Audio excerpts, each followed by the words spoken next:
Hey guys, how's it going? Sliq here, and today I want to talk to you about how to properly use Code of the Missile Striker Titan in PvP. Code of the Missile is by far the best subclass in Destiny 2 when it comes to crowd control. If you are sick and tired of enemies that stand shoulder to shoulder and team shot, this subclass shuts it down easily and effectively with a combination of AoE damage and disgusting exotic armor synergy.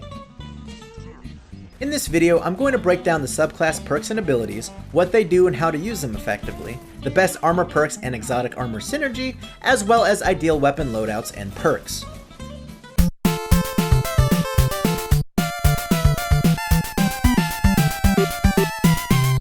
First up, let's talk about the subclass perks and abilities, starting with the heart and soul of the build, Ballistic Slam. Ballistic Slam is a melee used while airborne that causes you to crash down on nearby enemies, creating an arc explosion. Ballistic Slam deals 130 damage. The height at which you activate Ballistic Slam has no bearing on its damage output whatsoever, and neither does proximity to the explosion. You always deal a flat 130 damage to any enemies you hit. Now 130 damage isn't anything bananas. It's a respectable amount of damage, but it's nothing insane. What makes Ballistic Slam so good isn't the raw damage output, it is the ability to close gaps very quickly and catch opponents off guard. Most enemies expect you to come around a corner at ground level and engage in a gunfight. Ballistic Slam allows you to take that corner from high in the air and instantly get into their face with a burst of damage before they even know what's happening. The element of surprise is Ballistic Slam's greatest asset. That being said, if you telegraph the ever-loving shit out of your Ballistic Slams, you're going to deservedly get your head kicked in. You want to activate Ballistic Slam right as you round a corner. This gives the enemy the least amount of time to react to you because they won't see you coming until it's already too late. There are two basic requirements you need to fulfill before you can activate Ballistic Slam. One, you need to sprint in order to prime it. This works exactly the same way as Seismic Strike, Hammer Strike, and Shield Bash. Next, you have to be airborne. Now you don't have to be too far off the ground in order to get this to work, but you're pretty much always going to want to use it from maximum jump height. The higher you go, the further you can slam. Go high, slam far. If you don't go high, you can't slam far. And if you don't slam far, you're throwing away the element of surprise, and thus you're throwing away what makes Ballistic Slam so good. Now I could bore you with some nerd warlock shit, talk about how your Ballistic Slam path is the hypotenuse of a triangle, explain some a squared plus b squared equals c squared Pythagorean theorem shit. But you're a Titan, and the only thing you need to remember is go high, slam far. Hashtag go high, slam far. One thing to take into consideration is that if you slam from a really high altitude, when you come out of the Ballistic Slam animation, you get that weird screen recoil that happens when you land after a long fall. In true Titan fashion, the best follow-up to a Ballistic Slam is a melee attack. You can actually interrupt the slam animation with a melee, being able to kill an enemy while the camera is still moving from third person to first person view.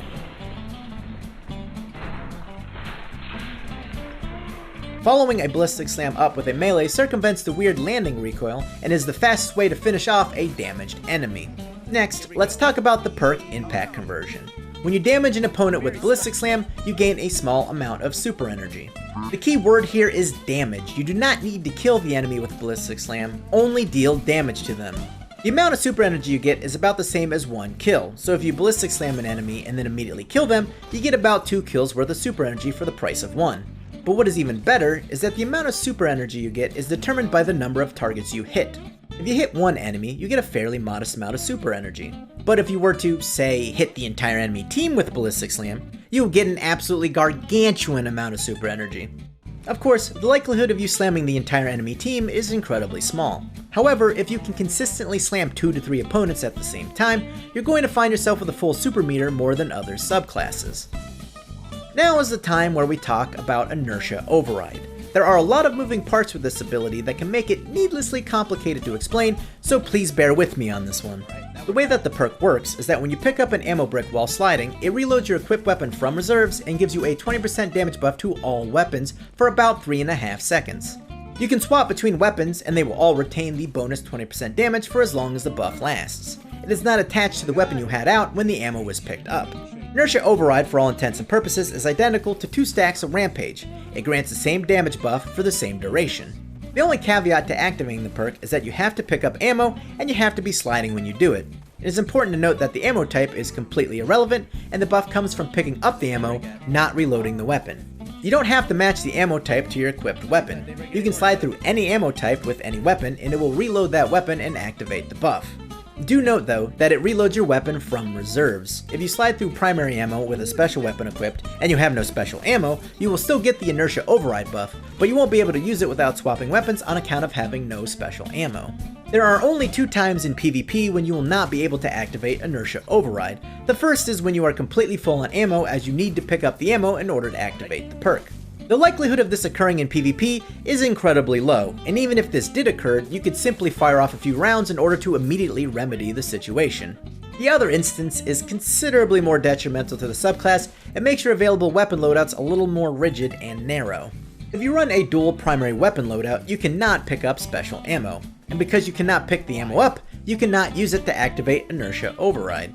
Now normally this wouldn't be a huge issue, as you could simply use primary ammo in order to activate the perk.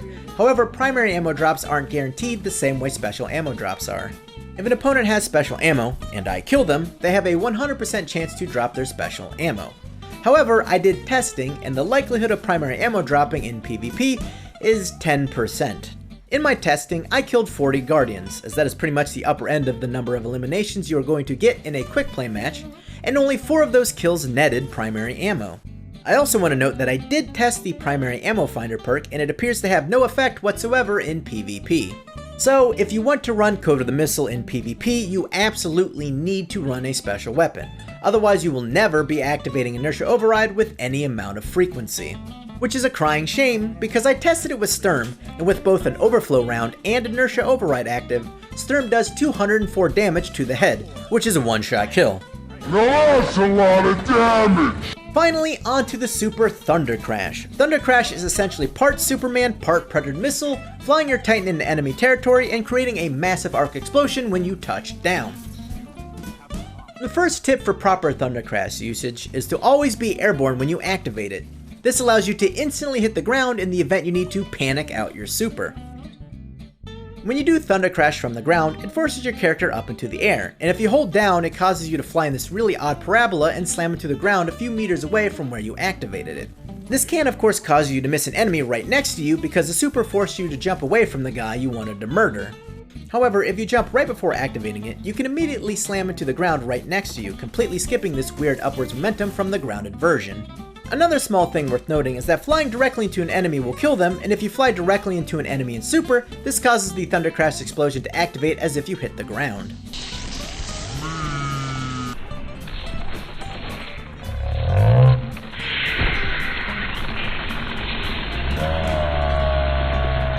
So when do you want to use THUNDERCRASH? The most important and ultimate goal of THUNDERCRASH is to shut down enemy supers. Because of impact conversion, if you are consistently landing ballistic slams, you should have your super up before the enemy team, and thus be perfectly set up to shut them down. Strong roaming supers can net the enemy 3 to 4 kills, and on average, THUNDERCRASH can't really match that lethality with any amount of consistency, being a one and done style nuke super. However, robbing the enemy of 3 to 4 kills is just as good as getting 3 to 4 kills yourself. Furthermore, you rob the enemy of orbs of light, which leads to more supers, which leads to more deaths. By shutting down a strong enemy roaming super and saving your team from being murdered, you also shut down future roaming supers and future teammate deaths. That's some pretty spooky Vex time shit right there. In the event that you know you can get a guaranteed 3 kills from THUNDERCRASH, either from the super itself or by securing heavy ammo, feel free to let her rip. Any less than that, however, is not really worth it, and you should save it for a more impactful moment. Before we move on, I want to show you a little technique you can do with Ballistic Slam and THUNDERCRASH. You can actually activate THUNDERCRASH during Ballistic Slam, which allows you to cover more ground more quickly and can help you circumvent the sluggish latter half of THUNDERCRASH by allowing Ballistic Slam to close the distance on the front end.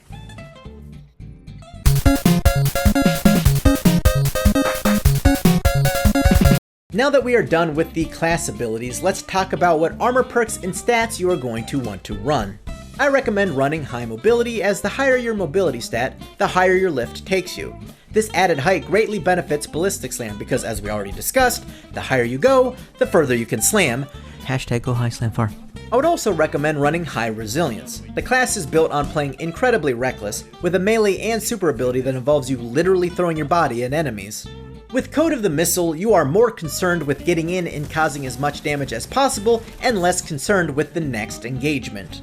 In terms of armor perks, it really depends on your playstyle. If you intend on being more gunplay oriented, utilizing inertia override, then run whatever armor enhances the weaponry you are using. If you like to play more ability oriented, you're going to want to focus on melee based perks. For helmets, hands-on and pump action are both very solid.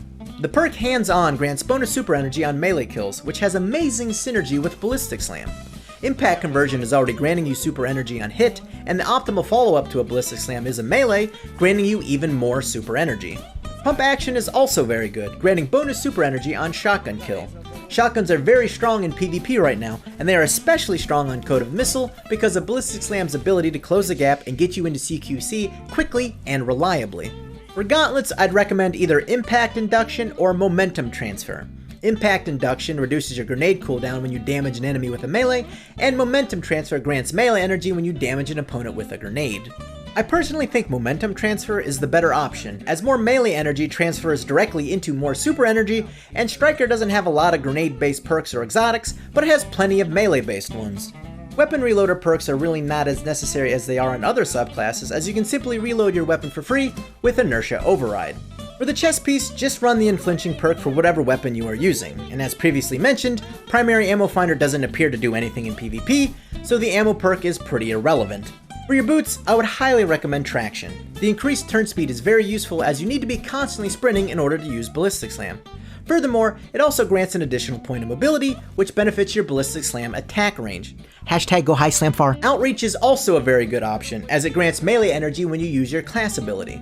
This melee energy, of course, turns into super energy, meaning you get the benefit of Dynamo for free just by landing a Ballistic Slam, making it the more optimal choice. For your Titan mark, I would recommend Invigoration, Recuperation, or Better Already. Invigoration gives you melee energy on pickup, which eventually transfers into more super energy.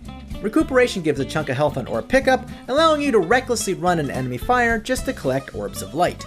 Each pulse of health you receive should buy you enough time to collect them all, and getting 30% of your super is worth throwing your enemies a free kill. The perk Better Already starts health regen on orb pickup, making it the best option for multi-kills with masterworked weapons.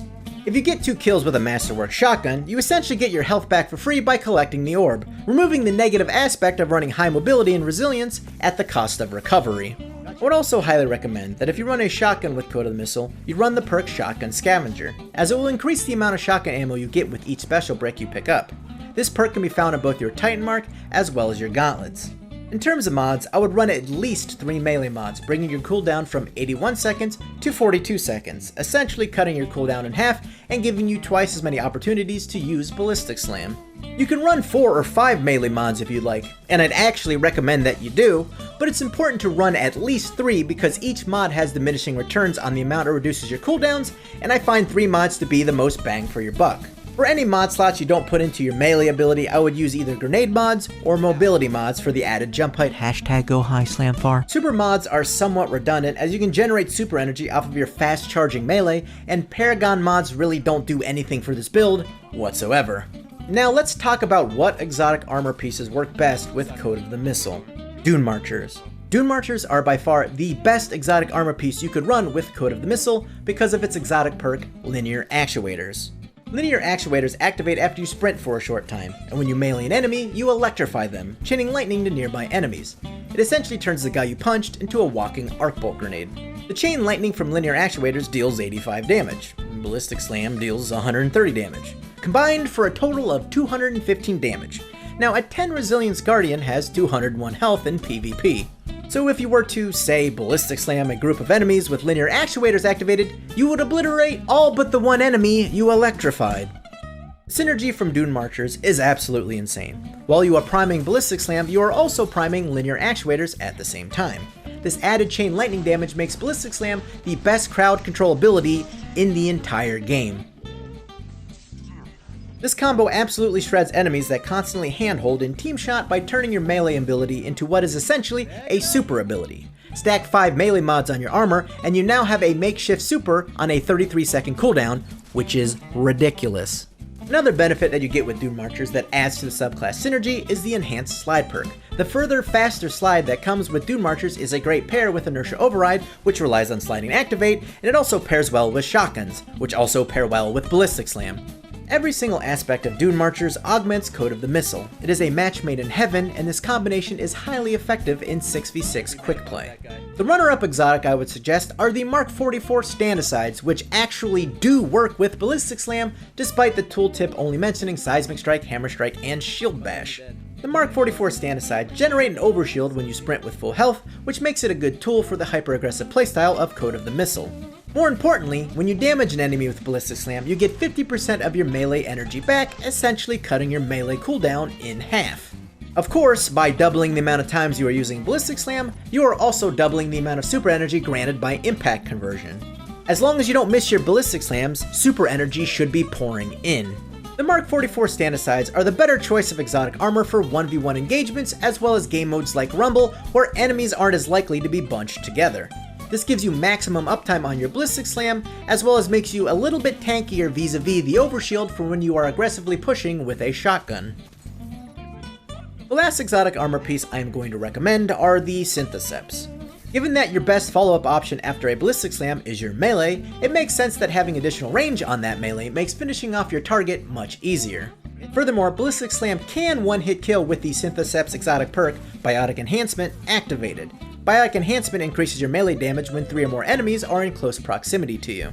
There are 2 scenarios in which you can use this exotic perk to your advantage. The simplest is to Ballistic Slam into 3 or more enemies. Biotic Enhancement will activate right before you hit the ground, and the resulting arc explosion will kill all of the enemies that you hit. You can also activate the perk by getting into close proximity to multiple opponents, and then activate Ballistic Slam. Biotic Enhancement stays active for a few seconds once it's procced, so it is possible to one-hit kill a solo target with Ballistic Slam as long as you activate the exotic perk first.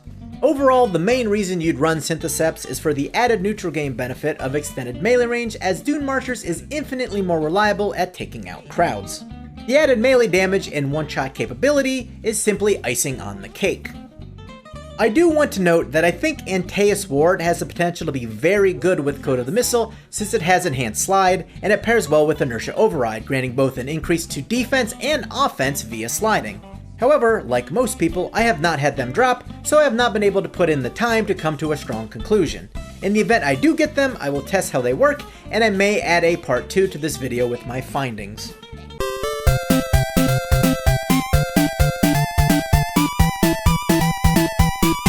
The final thing I want to discuss with you today is weapon synergy with Code of the Missile. The 2 best weapons I found that have the best synergy with Code of the Missile are aggressive frame hand cannons and shotguns, specifically slug shotguns. Given that Ballistic Slam is constantly dropping you right into the enemy's lap, it makes sense that shotguns and slug shotguns pair well with Code of the Missile.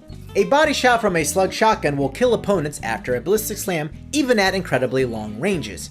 You only need to deal at most an additional 71 damage to kill a slammed enemy, which means you can lose about half of your slug shotty damage and still kill them. It is not an uncommon occurrence for enemies to immediately jump away after taking Ballistic Slam damage, so slug shotguns do have the edge and reliability of follow-up kill, considering they hold damage at range much better than your standard buckshot. Furthermore, shotguns and slug shotguns benefit greatly from the combination of Inertia Override, as well as either DUNEMARCHERS or the Mark 44 Stand-Asides. Inertia Override extends the range of both slug shotguns and the buckshot variants by reducing their damage drop-off at range. Any slug shotgun headshot that deals at least 167 damage after drop-off will kill with Inertia Override active. Furthermore, with normal shotguns, the bonus damage makes them more reliable in killing in CQC, since you can miss a few pellets and still get the kill because the Inertia Override buff makes up for the lost damage. In terms of exotic armor, the DUNEMARCHERS Enhanced Slide makes it easier to close the gap and get within range for the one-hit kill. Furthermore, by sliding to get into CQC, you are constantly moving your head up and down the Z-axis, making landing the necessary crits in order to get a reduced time to kill on you much more difficult for your opponent. The Mark 44 Stand-Asides, of course, grant a small overshield as you sprint, which can be the difference between you killing them with your shotgun and living with a sliver of health, or losing the engagement entirely. In terms of primary weapons, aggressive frame hand cannons are my personal go-to. With Inertia Override active, aggressive hand cannons deal 109 damage to the head, which is a 2-shot kill, coming in with a 0.53 second time to kill, which is actually faster than Luna's Howl and not forgotten. Adaptive pulse rifles are also a very powerful option, being consistently reliable death dealers at medium range. With Inertia Override active, adaptive pulses can 2 burst with 4 headshots and 2 body shots, reducing the optimal time to kill from 0.93 seconds to 0.77 seconds. Furthermore, you kill in 3 bursts with all body shots, reducing your time to kill from 1.4 seconds to 1.13 seconds. In the event shotguns aren't your thing, high-impact fusion rifles can be used effectively with Inertia Override, as the buff reduces the number of bolts needed to kill from 5 to 4, making it easier and more reliable to secure the kill. Shotgun AW is a Year 1 high-impact fusion rifle that comes with Backup Plan, which is the quintessential fusion rifle perk for highly aggressive play. Backup Plan makes swapping to your fusion rifle lightning quick, as well as granting a much faster charge time shortly after swapping. This perk essentially gives you the charge time of a rapid-fire frame while retaining the damage of the high-impact variant. Furthermore, if you are fast enough on the trigger, you can actually quick charge and fire off 2 rounds back to back, which is amazing for handling multiple opponents as well as dealing gargantuan damage to roaming supers. The optimal way to use this fusion rifle is to use the Backup Plan perk as much as possible. For Inertia Override, slide in with your primary out and then swap to your fusion. Furthermore, the same strategy applies with Ballistic Slam. Fly in with your primary and then fast swap while landing. The faster charge time is a godsend for dealing with shotguns as well as cleaning up the remaining enemies. Inertia Override is a great perk for pretty much any weapon, but certain weapons benefit from it far more than others. Inertia Override is great for auto rifles, but the issue is that auto rifles currently are outclassed by pulse rifles in medium range engagements. In the event you love to use an auto rifle, pretty much every single archetype works well with Inertia Override, which on average saves you about 2 bullets on the time to kill. For hand cannons, only the aggressive and precision archetypes benefit from it in terms of changing time to kill. The other archetypes all stay an optimal time to kill of 3 bullets. Inertia Override just gives you some leeway in terms of how many crits you need to land. With precision hand cannons, you can drop the time to kill down to 0.67 seconds with 3 back-to-back crits. However, at that point, you might as well just work towards getting the Luna's Howl, which gives you the same time to kill while being considerably more consistent and not restricted to a specific subclass. Scout rifles aren't a good choice for Code of Missile because they don't suit its overly aggressive playstyle. The inability to run a secondary like an SMG or a sidearm, because of the Inertia Override primary ammo shortage, makes dealing with medium range targets very awkward. SMGs and sidearms also don't work very well given that you need to run a special weapon in order to effectively use Inertia Override, and most special weapons overlap the same effective range. Most snipers do not see any benefit from Inertia Override as the damage buff is not enough to make them a one-shot kill to the body. Thus, a sniper in an SMG/sidearm loadout won't be nearly as effective for Code of the Missile as other loadouts. It is possible to one-shot to the body with an aggressive frame sniper rifle, but it isn't very consistent. With Inertia Override, a body shot does 189 damage, which will kill 3 Resilience Guardians and below. Bows also do not see a lot of benefit from Inertia Override, being unable to get enough of a damage boost to one-shot to the head, and not being able to be reloaded by sliding. Other pulse rifle archetypes are in the same boat as hand cannons, making obtaining the optimal time to kill easier without actually lowering it. You can still use these weapons effectively, as a 20% damage boost is nothing to scoff at. Inertia Override will just not bump down their optimal time to kill, only their median time to kill. There are a few unusual weapon synergies with Inertia Override that I feel are worth mentioning. Linear fusion rifles deal 198 to the body with the damage buff active, which is enough damage to one-shot enemies with 8 resilience and below. Furthermore, Queensbreaker with the slower charging marksman scope, as well as Whisper of the Worm, will also one-shot all guardians to the body when buffed by Inertia Override, regardless of resiliency. And that wraps up this video. Keep an eye out for part 2, as I intend to continuously add supplementary information and reevaluate what was discussed in this video as I learn more and as balance patches shake things up. If you enjoyed the guide, please drop a like as it makes the video more visible to other people also looking to learn more and improve in the Crucible. If you enjoyed the gameplay, feel free to subscribe as I tend to upload stream highlights of PogChamp plays as well as funny moments. Also, feel free to stop by my stream at twitch.tv/Sliq_TV and hang out. I stream Tuesday through Thursday, 7 to 11 p.m. EST, and Saturday and Sunday from 11 a.m. to 3 p.m. EST, and I spend most of my time dicking around a quick play with goofy meme builds. And to those who hated the video, there's absolutely no way you're still watching this, so go fuck yourselves.